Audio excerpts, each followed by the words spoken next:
신바람 사연 아파트 오늘의 사연 시작하겠습니다. 안녕하세요. 결혼한 지 2년 된 30대 중반의 여성입니다. 매일같이 다른 사람들의 사연을 들으며 이러쿵저러쿵 한 소리씩 하던 사람이기도 하고요. 그런데 오늘은 제 사연을 좀 말해볼까 합니다. 시부모님도 그렇고 아주버님 부부도 그렇고 어찌 그리 염치가 없으신지. 솔직히 시댁 식구들이 아무리 개차반이어도 남편만 멀쩡하면 이래저래 참고 살아봤을 거예요. 시댁 식구들하고 같이 사는 것도 아닌데 제가 뭐 한다고 이혼까지 하겠어요? 하지만 팔은 안으로 굽는다잖아요. 남편은 무슨 일이건 간에 시댁 식구들과 관련이 있다 싶으면 무조건 제가 이해하고 넘어가길 바랬어요. 남편이 아니라 남의 편이라더니 정말 그 말이 딱이더라고요. 이럴 거였으면서 왜 그렇게 절 꼬시려고 안달이 나 있던 걸까요?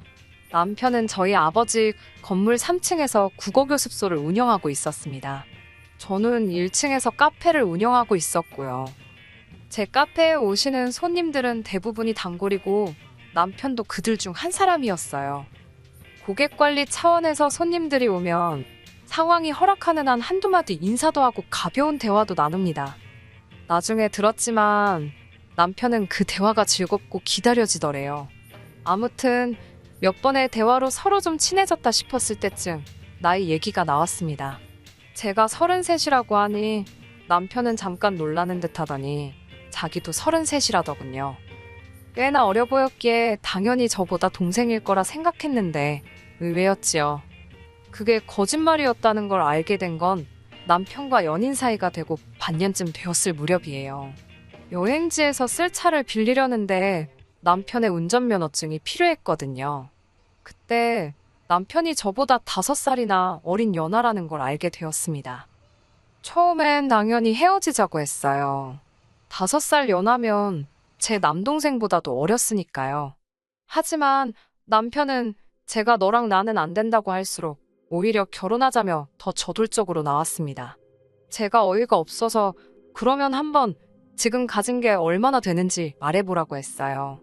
예를 들어 현재 얼마나 벌고 있는지, 모아둔 돈은 얼마나 있는지, 시부모님 재산 상태라던가 보통 사람들이 말하는 객관적인 조건들 말이에요. 남편의 수입은 월 300 정도였고 시부모님은 좋은 동네에서 월세로 살고 계시다 했습니다. 재산은 잘 모르지만 소일거리로 한 달에 100에서 200 정도 벌고 계신 걸로 안답니다. 위로 결혼한 형이 있는데 평범한 회사원이라고요. 남편이 모아둔 돈은 3천 정도였는데 그 부분에 대해서는 솔직히 기대가 없었으니 실망도 없었다고 표현하는 게 적절하겠네요. 저보다 5살이나 어린데다가 군대 갔다 오고 어쩌고 이런 거 저런 거 생각하면 오히려 3천을 모았다는 게 기특해 보일 지경이었으니까요. 어떻게든 저한테 잘 보이려고 용을 쓰는 그 모습이 기특하기도 했고 나이를 알기 전부터 이미 만나오면서 사랑하는 마음도 쌓여 있었으니 결국 헤어지지 못했습니다. 오히려 상황을 해결하겠다며 남편이 보여준 추진력과 성실함에 더 확신을 갖게 된 것도 같아요. 돈이야 물론 있으면 좋았겠지만 없다는데 그걸 뭐라고 할 수도 없고 아직 갈 길이 구말리니까 둘이 같이 벌면 된다고 생각했어요. 이런 말 뭐하지만 저도 벌 만큼은 벌고 있었고 친정도 여유가 있었으니까 돈 문제에 있어서는 크게 예민하지 않았네요. 그렇게 저희는 2년의 연애 끝에 부부의 연을 맺게 되었습니다. 저와 남편 둘만의 결혼 생활을 이야기하자면 다른 부부들처럼 가끔 부딪히는 일이 있긴 했어도 무난한 편이었어요. 시댁 식구가 얽히는 경우만 제외한다면요. 더 정확히 말씀드리자면 시댁 식구가 얽혔다는 건 돈 이야기가 나왔을 때를 말하는 거예요. 이제 와서 돌이켜보면 진짜 돈 때문에 궁상맞은 시댁 식구들 때문에 정말 못 같은 일들이 많았는데요. 그걸 나열하자면 한도 끝도 없으니 몇 가지만 이야기해볼까 봐요. 결혼 초에 있었던 일입니다. 앞서 말씀드렸다시피 저도 남편도 저희 아버지 건물에서 사업을 하고 있었잖아요. 사람들은 제가 딸이니까 월세를 안 낼 거라고 생각하던데 저도 될 거 다 내면서 장사하는 입장이었습니다. 아버지께선 설령 그 돈을 다시 저에게 용돈으로 줄 때 주더라도 일단 받을 건 받아야 한다며 돈 거래는 깨끗이 하는 게 좋다고 하시는 분이시거든요. 그런데 정말 결혼하고 한 두세 달쯤 됐을 무렵이었어요. 아버지께서 저에게 왜 강서방은 월세를 입금을 안 하냐고, 강서방 사업이 잘 안 되냐고 물어보셨어요. 학생 수도 늘고 있었고 옆에 빈 사무실로 교습소를 확장하네만 하는 상황이었는데 그런 소리를 들으니 당황스럽더군요. 제가 아버지께 그럴 리가 없다고 한번 확인해보겠다 했습니다. 아버지께서는 혹시나 말 못할 사정이 있을지도 모르니 조심해서 물어보라 하셨어요. 괜히 남편 자존심 건들지 말라고요. 아무래도 딸에 비해 한참 어린 사위라서 그런지 저희 부모님께서는 행여 남편 입장에서 장인 장모가 자기가 어리다고 무시한다고 오해라도 할까봐 걱정을 많이 하셨어요. 그래서 말 한마디라도 늘 조심해 주셨고 배려해 주셨습니다.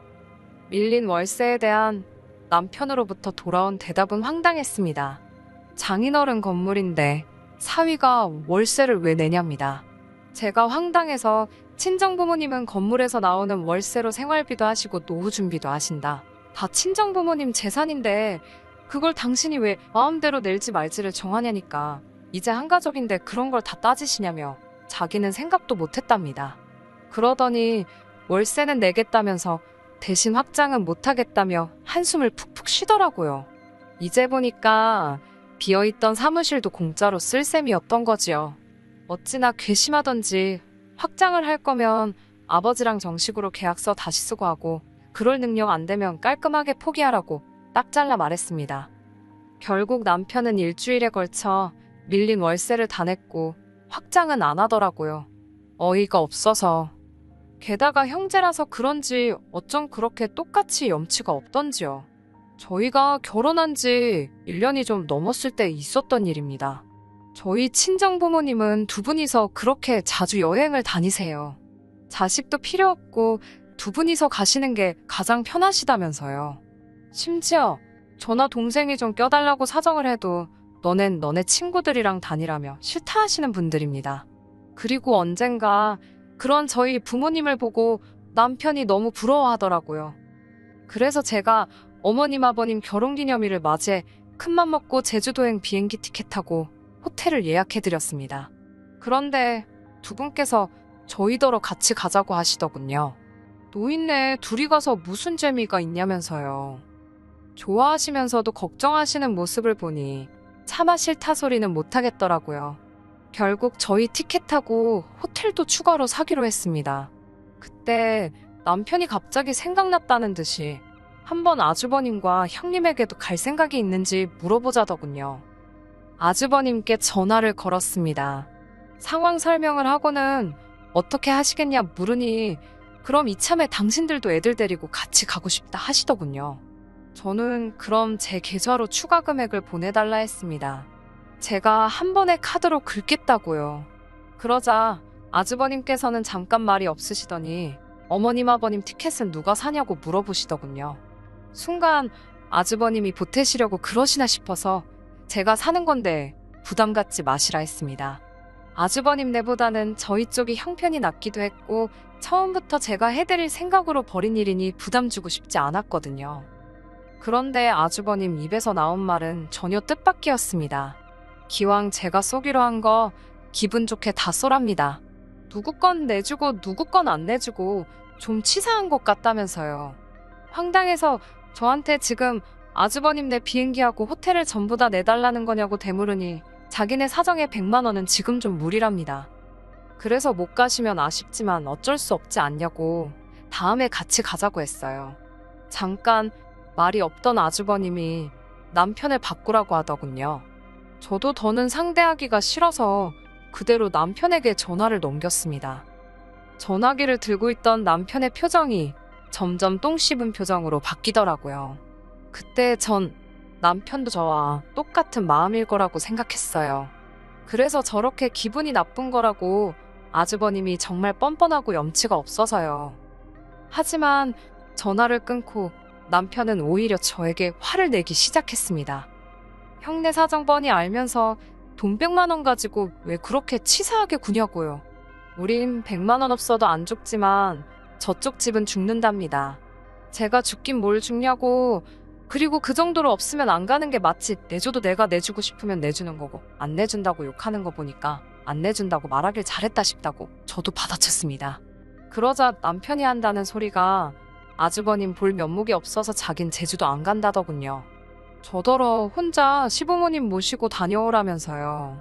그래서 제가 됐다고 그럼 어머님 아버님 두 분이서 가시게 하던가 당신이 혼자 모시고 가라고 나는 그렇게는 안 간다고 했습니다. 이건 뭐 돈은 돈대로 쓰고 욕은 욕대로 먹고 기분 더럽다고요. 그러자 남편은 끝까지 한다는 소리가 그럼 제 티켓 사려던 돈은 현찰로 달랍니다. 가서 경비로 쓴다나요. 너무 화가 나서 진짜 구질구질하다고 제가 소리를 빽 질렀어요. 그제서야 남편도 쫄았는지 정신이 들었는지 그만 떠들고 치그러지더군요. 며칠 동안 아무리 생각해봐도 이렇게 뻔뻔할 수가 있나 어이가 없더라고요. 솔직히 결혼 초부터 가족끼리 외식을 가든 나들이를 가든 조금만 돈 든다 싶으면 아주버님네가 이리 빼고 저리 빼고 그러는 게 눈에 빤히 보였어요. 그렇지만 저희와 달리 애들도 있고 아주버님도 외벌이니 오죽하겠나 싶어서 그냥 모르는 척하고 저희 부부가 대부분 부담하고 있었거든요. 저희라고 돈을 쌓아놓고 살아서 그런 게 아니라 그냥 가족이니까 배려를 하고 이해를 한 거지요. 그런데 언젠가부터 아주버님은 저희의 호의를 너무 당연하게 생각하셨나 봅니다. 정말 호의가 계속되면 호구가 된다더니 제가 딱 그 꼴나게 생겼더군요. 결국 제주도 사건 이후로 아주버님네와 정확히 반반씩 부담하기 시작했습니다. 그나마도 처음엔 제가 내고 계좌로 보내달라 하니까 몇 날 며칠 말로만 보내준다 해놓고 안 보내고 질질 끌길래 요새는 아예 카운터에서 나눠서 긁어달라고 하는 수준에 이르렀지요. 하지만 이런 이유로 이혼을 결심한 건 아닙니다. 정말 결정적인 사건은 따로 있었어요. 얼마 전에 있었던 일입니다. 평범한 주말이었는데 아버님께서 같이 삼겹살이나 구워 먹자며 저희 부부를 오라 하셨습니다. 이전에도 몇 번이고 이런 식으로 자리를 만들어 아주버님네와 화해 아닌 화해를 시키시려는 시도를 하셨기에 이번에도 그런 자리겠거니 생각했어요. 말이 좋아 화해지 저희더러 그만 뻗대고 굽히고 들어가라는 거였는데 당연히 제 입장에선 그럴 이유가 없었기에 늘 서로 감정만 더 상하는 일이 비일비재했습니다. 아버님도 참 포기를 모르신다 생각했지만 이번에도 모르는 척 알겠다고 했습니다. 하지만 이번엔 달랐습니다. 시댁에 도착했을 때 아주버님과 형님은 왔다 간 건지 아니면 안 온 건지 어쨌든 자리엔 없었고 아버님 어머님은 이미 꽤나 취해 계셨어요. 술이 약한 남편이 먼저 피곤하다며 자러 들어갔고 저도 따라 들어가려 했지만 아버님이 당신 말이 안 끝났는데 어딜 가냐며 저를 주저앉히시더라고요. 이후로 2시간 가까이 아버님의 연설을 듣고 있었는데 갑자기 이야기가 이상한 쪽으로 흘러가기 시작했어요. 뜬금없이 아버님께선 저더러 섭섭하다셨어요. 완전 비꼬시는 말투로 너는 친정도 잘 살고 너도 돈 잘 벌고 좋겠다고 그렇게 너만 잘 먹고 잘 살면 좋냐고요. 이건 뭐 쌍시옷만 없었지 거의 면전에 욕하시는 것 같더라고요. 그러더니 저더러 너네 친정부모는 집도 2개라 좋겠답니다. 당신들은 월세 내는 것도 빠듯하다면서 저희 친정부모님이 남한테 그걸 전세 줄 게 아니라 당신들 좀 살게 해주면 얼마나 좋겠냐고요.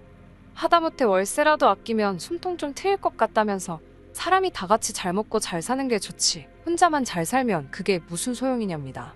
어머님 아버님께서 전세금만 있으시다고 하면 당연히 살게 해드릴 수 있지요. 하지만 전세가 6억인가 7억인가 하는 아파트예요. 제가 알기로 어머님 아버님 6, 7억이 뭔가요? 1억도 없으신 분들입니다. 한마디로 억지를 쓰고 계셨어요. 그러더니 무슨 물꽃 터진 것 마냥 아버님의 불평불만이 끝도 없이 나오기 시작했습니다. 아버님께서는 요새 당신 나이에 차 없는 사람이 누가 있냐면서 돈이 없어서 비행기는 못 타도 차라도 있으면 어디 가서 콧바람은 좀 쐬고 다니지 않겠냐고 계속 차 타령을 하시더라고요. 아니면 택시라도 타고 다니게 돈 좀 달라셨습니다. 무릎이 아파서 지하철이고 버스고 못 타시겠다고요. 뭐 그 밖에도 한 달에 2번 정도는 당신들 체력 회복 좀 하게 소고기 좀 사달라. 돈 벌어서 월세 내고 뭐하고 나면 남는 거 없으니 생활비 좀 보태달라. 별소리를 다 하시더라고요. 솔직히 기도 안 차고 표정 관리도 안 되었어요. 술 취한 사람을 상대로 무슨 말을 하겠냐 싶어 대꾸도 좀 하다가 그냥 말았습니다. 제가 말해봤자 듣지를 않으셨으니 말이 통하지도 않았고요. 그럼에도 불구하고 취중진담이라잖아요. 속으로 저런 욕심을 내고 계셨다니 갑갑하더라고요. 이튿날 아침 일찍 자는 남편은 내버려두고 저 혼자 집에 왔습니다. 이런 결혼을 뭐하러 했나 하는 생각에 감정이 격해져 화도 나고 속도 상하더라고요. 얼마 뒤 남편이 집에 왔습니다. 아무것도 모른다는 표정으로 왜 안 깨우고 혼자 갔냐며 툴툴거리더군요. 남편에게 간밤에 아버님이 하신 이야기를 들려주었습니다. 취하셨다고는 해도 내 마음이 많이 상했고 솔직히 너무 답답하다고요. 그러자 남편 반응이 가관이었습니다. 자기 부모님이 오죽하시면 그런 말씀을 하셨겠냐며 꾹꾹 눌러놓으셨던 저에 대한 실망과 화가 터져나온 거랍니다. 자기가 보기에도 제가 돈 좀 있다고 어머님 아버님한테도 그렇고 아주버님한테도 너무 예의가 없었다는 거예요. 솔직히 이번에 차 바꾼 것도 그렇답니다. 그럴 돈이 있으면 제 차를 업그레이드 할 게 아니라 이참에 아버님도 한 대 딱 사드렸어야 한답니다. 어머님 아버님 입장에선 어린 아들 나이 많은 며느리한테 보냈을 때는 말씀은 안 하셔도 기대하시는 바가 있으셨을 거라고요. 오해하지 말고 들으라면서 자기가 정말 객관적으로 이야기하는 거라는데 어처구니가 없더라고요. 내가 먼저 결혼하자고 그랬냐니까 자기는 저한테 기대고 살 수 있을 줄 알았답니다. 정말 결혼 전에는 별도 달도 따질 것 같더니 이게 무슨 일이지 어안이 벙벙하더군요. 며칠의 고민 끝에 남편에게 이렇게 사는 건 아닌 것 같다고 헤어지자 했습니다. 이혼하자고요. 당신도 무섭고 당신 가족들도 무섭다고 했네요. 나를 무슨 봉으로 아는 것 같은데 이러다 나중에 내 재산 넘볼까 무서워서 같이 못 살겠다 했습니다. 자꾸 나더러 돈 많다고 하는데 맞다고 나 정말 돈이 많아서 너 같은 그지 새끼랑은 못 살겠다 했네요. 적선도 한두 번이지 이러다 지갑 내놓으라 할까봐 무서워서 한 집에 못 있겠다고요. 친정부모님이 부부간의 말 함부로 하지 말라고 상처된다고 못 주워 담는다고 항상 말 조심하라 가르치셨는데 막말로 말조심이고 나발이고 말이 칼날이라면 남편 가슴을 갈기갈기 찢어놓고 싶은 심정이었습니다. 남편은 이혼해봤자 제 재산의 반이 자기 거라며 자기는 손해볼 거 없다는 멍청한 소리를 떠들어대더군요. 제가 나이도 어린 게 까불고 있다면서 세상 일이 그렇게 네 생각대로 굴러가질 않는다고 어디 좋은 변호사 한번 찾아보라 했습니다. 저희는 그렇게 결국 남남이 되었습니다. 이혼의 문턱까지 가서야 남편은 저에게 정말 잘못했다고 거의 싹싹 빌다시피 사과를 해왔어요. 평생 제 말 잘 듣고 살겠다면서 한 번만 봐달라고요. 원하면 시댁 식구들 그 누구와도 연락하지 않을 자신도 있다 했습니다. 당연히 믿지 않았지요. 남편을 포함한 모든 시댁 식구들을 차단했고 조금이라도 관련 있는 사람들에겐 남편의 거지근성 때문에 이혼했다 했습니다. 사람들이 어떻게 받아들일지 행여 남편 귀에 들어가면 찾아오진 않을지 걱정이 안 된 건 아니지만 또 거짓말도 아니니까 굳이 성격 차이내 모네 말 같지도 않은 변명은 하기 싫었거든요. 비록 이혼녀 딱지를 달게 되었지만 인생 공부 한번 세게 했다 생각하고 털어버려야겠지요. 그리고 지난달에 남편 사무실 계약 기간이 끝났거든요. 친정아버지께서 공실로 놀리는 한이 있어도 너한테는 안 내준다며 계약 연장 안 받아주셨습니다. 남편은 아무리 그래도 남의 밥줄 가지고 이러는 게 어딨냐고 치사하다고 생난리를 쳤지만 이제 남남인데 알게 뭐래요. 밥줄이 이어지든 끊어지든 걔가 물어가든 제 할 바는 아니잖아요. 이참에 남편이 정신 차리고 철 좀 들면 좋겠네요. 인생은 실전이라는 것도 좀 배우고요. 끝까지 들어주셔서 감사합니다. 오늘의 사연은 여기까지입니다. 구독과 좋아요, 알람 설정 부탁드리고 더 좋은 사연으로 다시 찾아뵙겠습니다. 감사합니다. 감사합니다. 감사합니다.